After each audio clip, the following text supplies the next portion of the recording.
Welcome to our very first session in Genesis 101. We are going to be walking through the book of Genesis, and I'm excited that you are here for the ride. So, have you ever walked into a movie halfway through? You walk in, find your seat, the movie is already going. There's an explosion happening on screen. Someone's running. The people are shouting, not in the theater, but in the movie, on the movie. And everyone sitting there is like, yeah, they're into it. They're like, this is great. And you're sitting there thinking, who is that? Why are they running? What was that explosion about? What just happened?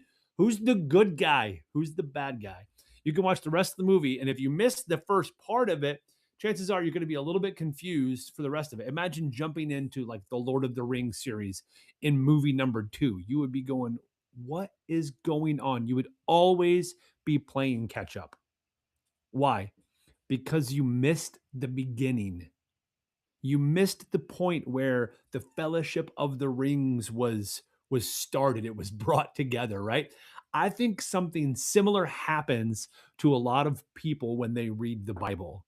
They know some of the stories. They know about David, they know about Goliath, they know about Noah and the ark, they know about Daniel and the lion's den. They even know about Jesus dying on the cross and the empty tomb.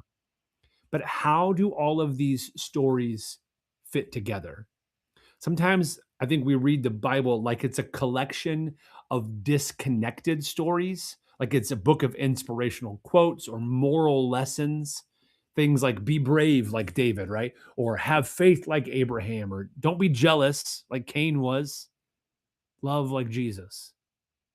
And there are certainly lessons we can learn from those stories, but the Bible is actually telling us something much bigger. The Bible is not primarily a collection of stories. The Bible is one story, and Genesis is where that story begins. That's why Genesis matters. If you want to understand the Bible, you have to understand Genesis. Genesis gives us the beginning of the story that explains everything else. And as we begin this journey through Genesis, today I want to give you four words that will help us understand the whole story of the Bible. It will help us understand Genesis, but it will help us understand the entire story of the Bible. Those four words: creation, fall, redemption, and restoration. These four words give us a framework for understanding not only Genesis, but the entire story of Scripture. But before we jump into all of that, I want to give you a big picture of the book of Genesis. All right. So I think there'll be a chart on the screen here, and you can kind of follow along. There's also a resource that you can download a PDF with this information mapped out for you so you can see the overall story arc of the book of Genesis. All right. Chapters 1 through 11 are the beginning of the world, and they introduce us to the three rebellions that explain why the world is the way that it is. Not only does Genesis tell us about the beginning of the world, but it also helps us understand why the world is the way it is today. All right, so that's chapters 1 through 11 overall. Chapters 1 and 2 talk about creation. Chapters 3 through 5, the fall of man and rebellion number one. That's rebellion number one. So the fall of man and the fallout. Genesis 6 through 10 is kind of increasing corruption or rebellion number two and the flood. Chapter 11 is the Tower of Babel and rebellion number three. And we begin to see the seeds of redemption right at the end of chapter 11. Then chapters 12 through the end, which is through 50, is going to show us the beginning of God's redemptive plan. I say the beginning way back in chapter 3, and we'll see that as we get to it. We're going to see the seeds of that redemption starting. But chapters 12 through 50 really are the story of God's chosen people and that redemptive plan beginning to go into effect. So 12 through 25 is Abraham and God's chosen inheritance. Okay. 26 and 27 is the life of Isaac. Poor guy only gets 2 chapters. Chapters 28 through 36 is the life of Jacob. And then chapters 37 through 50 is the life of Joseph.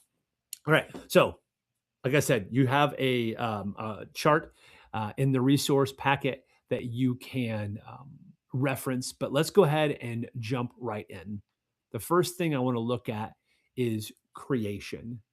It says in Genesis chapter 1, verse 1, in the beginning, God created the heavens and the earth. I want you to notice where the Bible begins. This is the very first thing that we read in the Bible. It begins with God. Before there was a universe, there was God. Before there were stars, God. Before there was humanity, God. The Bible begins with God because because God is the beginning of everything. The first questions that Genesis answer are not questions like, who am I? But the first question that Genesis answers is, who is God? Everything else flows from that. God is the creator. He is the source of everything that exists. And if God is the creator, which he is, then creation belongs to him. If God is the creator, then I don't get to define reality. If God is the creator, then I don't decide what's true. Because God is the creator, my life, your life, has a purpose beyond myself or yourself. The world does not belong to me. I belong to God. And Genesis doesn't just tell us who God is, it tells us who we are. Genesis 1:26 says, "Then God said, 'Let us make man in our image, after our likeness.'" You were made in the image of God. That means your life has dignity. Your life has value and purpose, and you are not an accident. You were created by God to reflect his glory and in his image. This is where Genesis begins to answer one of the deepest questions that every human being asks. Who am I? Our culture would love to tell you to look inside yourself for the answer to that question. But Genesis says, look at your creator.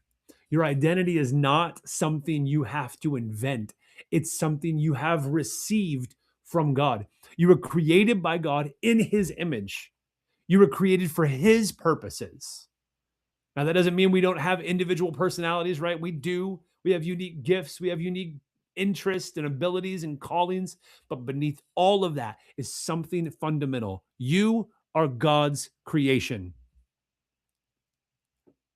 That's amazing. God gave you and me value by creating us in his image. So the story begins with creation. God creates a good world. He creates humanity in his image. God gives humanity purpose and a place in his story. But then in Genesis chapter 3, something goes wrong. In Genesis 1 and 2, God creates, he blesses, he provides, he declares that his creation is good. Humanity walks with God, and everything was as it should have been and should be. And then we get to Genesis 3. And everything changes. Sin enters the story, and suddenly we have shame, fear, blame, broken relationships, pain, death. The world is no longer as it was meant to be. This is why Genesis matters, because it helps us to understand the rest of the Bible, but it also helps us understand the world today. If we don't understand this chapter, if we don't understand Genesis, We don't understand why it was necessary for Jesus to come, why it was necessary for Jesus to die on the cross. If you don't understand Genesis, you won't understand why the world today is broken and what that means for your life. And deep down, everybody understands that the world is not as it should be. We look around and we see violence, we see broken families, addiction, war, injustice, disease, death, and something inside of us says this isn't right. Genesis tells us why. The world is broken because sin entered the world. But Genesis also tells us something incredibly important, that God did not abandon his creation. Genesis 3 is not the end of the story. In Genesis 3:15, in the midst of pronouncing the judgment on sin, God speaks of a coming offspring who will crush the head of the serpent. Theologians have often called this the proto-evangelium, or the first announcement of the gospel, the first hint that God was already beginning his plan of redemption. Sin had entered the world, but God was already moving, and sin would not have the final word. And that brings us to our third word, redemption. God was already writing redemption into the story. Because you see, Genesis doesn't end with the fall. Genesis introduces us to a story that continues throughout the rest of Scripture, through Exodus, through the history of Israel, through the exile, through the return, and then one day, Jesus. The whole Bible is moving somewhere, and Genesis is where the movement begins. That is what is so amazing, is that God is showing us the end from the beginning. Think about all the connections between Genesis and Revelation. In Genesis, we have a garden. At the end of Revelation, we have access to the garden city. In Genesis, humanity loses the tree of life. In Revelation, the tree of life is returned and we gain access again. In Genesis, death is introduced. In Revelation, death no longer is victorious. You see that? The Bible is one story. It's bookended by Genesis and Revelation, and the story begins right here. And at the center of all of it, in the middle of all of it, at its fulfillment, at the peak of the story, we have the person of Jesus standing at the center. Jesus himself taught us to read the Bible in this way. He taught the disciples on the road to Emmaus in Luke 24. It says that, and beginning with Moses and all the prophets, Jesus interpreted to them all the scriptures and how they pertained to himself. Jesus took the Old Testament and showed them how it pointed to him. Jesus didn't see the Bible as a collection of unrelated stories. He knew that it was one unified story and that he was at the center of it. So when we study Genesis, we're not just studying ancient history, we're studying the beginning of the story that leads to Jesus. Genesis introduces the problem, and then the rest of the Bible is the story of the unfolding of the solution. And Jesus is at the center, because one day redemption will lead to our fourth word, restoration. The final chapters of Revelation show us the destination of the story. God makes all things new. The curse is removed, death is defeated, life is restored. God dwells with his people, and everything that sin broke, God makes new. That's the hope of the gospel. God is not simply rescuing us from this world. He is ultimately restoring what sin has broken. The story that begins in Genesis ends with God dwelling with his people in a restored creation. Creation, fall, redemption, and restoration. That's the story. But we don't actually have to wait to find out how the story ends because we already know God has shown us the end from the beginning. We know that Jesus wins. And here's where I want us to begin our journey. I want us to understand this as we begin to study Genesis, that this story that we're studying the beginning of is God's story, and that our lives are a part of his story. We live in a culture that teaches us to make ourselves the center of the story. My happiness, my call, my life. But the Bible teaches us something different. As my kids sometimes tell me, you're not the main character. It's a pretty good way to think about life because your life is not your own story. Your life is a part of God's story. That changes how you see everything. Your work is part of God's story. Your finances, part of God's story. Your relationships, part of God's story. Your mind, your inner life, part of God's story. Even your body is a part of God's story. It's a different way to live. It's a different way to approach life when we stop thinking about this as me being the main character of my story, but the reality that my life is a part of the greater story that found its fulfillment, its pinnacle, its ultimate destination in Jesus. But that story begins with Genesis. So, as we journey through Genesis together, I want to invite you to read the Bible differently. Don't just see it as disconnected stories, see the story. Don't just see ancient people that have nothing to do with us, but see the unfolding of God's plan.